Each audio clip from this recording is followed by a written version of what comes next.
வணக்கம் தோழர்களே, நான் உங்கள் விஜய். இன்றைக்கி நம்ம சேலம் மாவட்டம் குளத்தூரை எடுத்திருக்கிற கோட்டையூர் மாரியம்மன் கோவில் திருவிழாவில் தான் இருக்கோம். நாளைக்கு நடக்க இருக்கிற இந்த கோவில் திருவிழாவுக்கு எப்படியெல்லாம் ப்ரிப்பேர் ஆகிட்டு இருக்கிறாங்க, யாரெல்லாம் வந்திருக்காங்க அப்படின்னு சொல்லி ஒரு தான் இந்த வீடியோவில் பார்க்க போகிறோம். இந்த ஊர் பார்த்தீங்கன்னா குளத்தூர்லேருந்து மாதேஸ்வரன் மலை போகிற வழியில் இருக்குது. கோட்டையூர் பிரிவிலே பாருங்கள் 2 கட் அவுட் வச்சுருக்காங்க. நம்ம சேனலில் 2024 கோட்டையூர் மாரியம்மன் கோவில் திருவிழான்னு ஒரு வீடியோ போட்டிருக்கோம். அதை பார்க்காதவங்க பார்த்துட்டு எப்படி இருக்குன்னு சொல்லுங்கள். அப்படியே உள்ளே போனால் இங்கே ஒரு பெரிய கட் அவுட் வச்சுருந்தாங்க. லைட் செட்டிங்ஸ்லாம் ஆல்மோஸ்ட் எல்லாமே ரெடியாக இருந்தது. அப்படியே ஒரு வழியாக திருவிழா நடக்கிற இடத்துக்கு வந்துட்டோம். இதாங்க கோட்டையூர் மாரியம்மன் கோவில் திருவிழா நடக்கிற இடம். இங்கே பார்த்தீங்கன்னா எல்லா வியாபாரிகளுமே வந்து அவங்களுக்கான கடைகளை வந்து அமைச்சிக்கிறதுல மும்முரமாக இருந்தாங்க. நிறைய இடங்கள் வந்து காலியாக தான் இருந்தது. இனிமேல் தான் ஒவ்வொரு கடையாக வந்துட்டு இருக்கோம்னு நினைக்கிறேன். சில கடைகள்லாம் வந்து வேலையை ஆரம்பிச்சிட்டாங்க. எந்த அசம்பாவிதமும் ஏற்படக்கூடாது அப்படின்றதுக்காக காவலர்களும் முன்கூட்டியே வந்து கண்காணிச்சுட்டு இருந்தாங்க. இது வந்து நம்ம ஊர்ல நடக்கிற மிகப்பெரிய திருவிழா. இது பாத்தீங்கன்னா நாளைக்கு இந்நேரம்லாம் வந்து இங்க நிக்கிறதுக்கு இடம் இருக்காது, அவ்வளவு கிரௌட் இருக்கும். கோயில் ஒட்டி அப்படியே உள்ள போகலாம். என்னென்ன கடைகள் ரெடி ஆயிடுச்சு, என்னென்ன கடைகள் வந்து வந்திருக்கு, எந்த மாதிரியான ராட்டினங்கள் ஜெயந்திகள்லாம் எப்படி அமைச்சிட்டு இருக்காங்க அப்படின்றது கூட பார்க்கலாம். அப்படியே உள்ள போன உடனே பாருங்க சோளக்கருது வந்து அப்படியே கொட்டி கிடக்குது. இது எல்லாமே நாளைக்கு வேக வைக்க போகிறாங்க. ஏன்னா இந்த கோவில் திருவிழாவில் சோளக்கருதுக்கு வந்து மிக முக்கியமான ஒரு பங்கு இருக்குது. சின்ன சின்ன குழந்தைகள்லாம் வந்து விளையாடுறதுக்கான இந்த ராட்டினம் பாருங்க ரெடி ஆயிடுச்சு. ட்ரையல் பார்த்துட்டு இருக்கிறாங்க. அப்படியே இந்த பக்கம் வந்தோம்னா பாருங்க குட்டி குட்டி குழந்தைங்கள்லாம் காரில் உட்காந்து சுற்றுவாங்க இல்லையா, அந்த இதுவும் ரெடி ஆயிடுச்சு. அதுக்கப்புறம் பாருங்க ஜெயின் வீல் வந்து பாதி ரெடி ஆயிடுச்சு போல.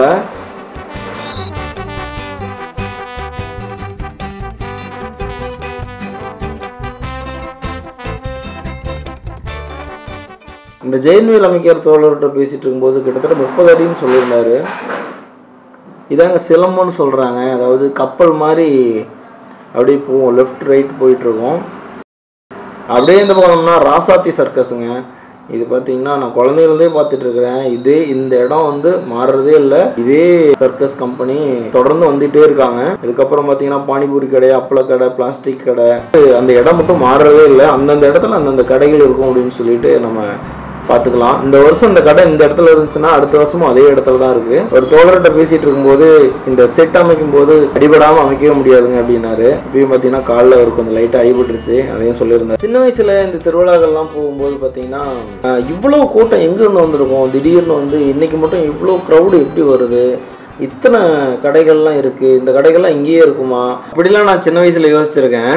இப்போ தான் தெரியுது ஒரு திருவிழாவை கொண்டாட்டமாக மாற்றுறதுக்கு எத்தனை பேரோட உழைப்பு அடங்கியிருக்கு, எத்தனை பேரோட வாழ்வாதாரம் வந்து இங்கே இருக்குது, எத்தனை வியாபாரிகள் வந்து இங்கே பொருளீட்டுறதுக்காக வந்திருக்காங்க, எவ்வளோ பெரிய பொருளாதாரம் வந்து இங்கே உருவாக்கப்படுது, எவ்வளோ செலவினங்கள் இருக்குது அப்படின்றதெல்லாம் இங்கே பார்க்கும்போது தான் தெரியுது.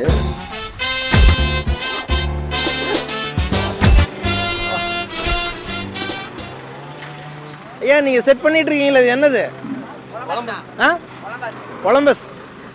ஓகே, பாருங்க தோழர்கள் வந்து எவ்வளோ கஷ்டப்பட்டு வேலை செஞ்சுட்டு இருக்காங்க. இது என்னன்னா இது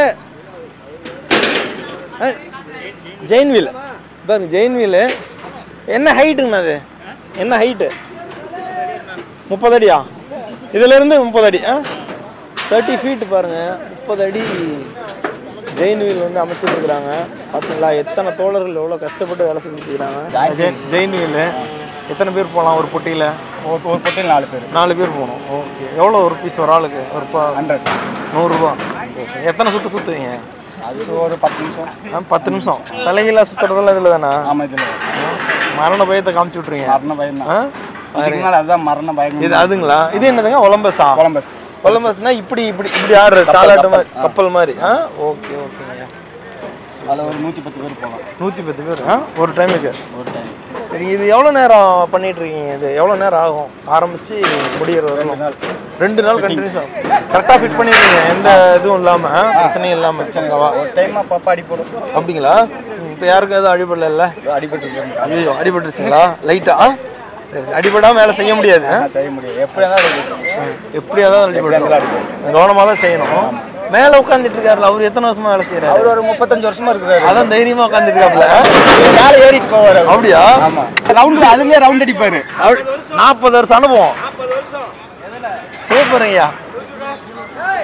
இங்க பாருங்க ஒலம்பஸ்ன்னு சொன்னார் இல்லைங்களா, அதுக்கு பாருங்க கிரேனை வச்சு ஒவ்வொரு இதாக ஆங்கிளாக வந்து எடுத்து செட் பண்ணிட்டு இருக்காங்க. ஒரு ஆங்கிள் எடுத்து வைக்கிறதுக்கு எவ்வளோ நேரம் ஆகுது பாருங்க. அதை வந்து எடுத்து கரெக்டாக வாங்கி வைக்கிறதுக்கு 2 தோழர்கள் வந்து அங்கே நின்றுட்டுருக்குறாங்க. ரொம்பவே கவனமாக அந்த வேலையெல்லாம் செய்யணும். பாருங்க பார்க்குறதுக்கு பிரம்மாண்டமாக இருக்குது. நான் வந்து இப்போ தான் ஃபஸ்ட் டைம் பார்க்குறேன் இந்த மாதிரி செட் அமைக்கிற வேலையெல்லாம். எனக்கு பயங்கர எக்ஸைட்டாக இருந்தது.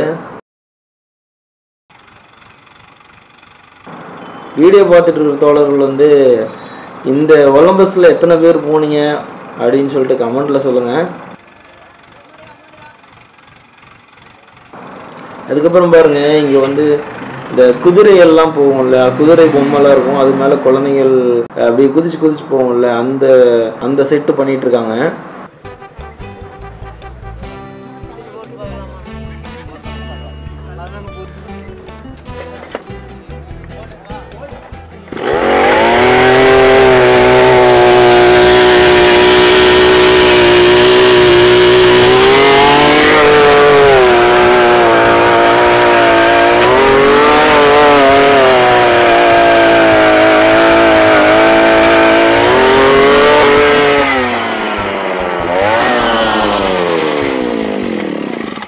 சரி தோழர்களே, இந்த வீடியோவில் ஃபஸ்ட் டைம் வாய்ஸ் ஓவர் பண்ணுறேன். அந்த வாய்ஸ் ஓவர் எப்படி இருந்துச்சு, எந்த மாதிரியான கரெக்ஷன்ஸ்லாம் நான் பண்ணிக்கணும்னு சொல்லிட்டு சஜஷன் சொல்லுங்கள்.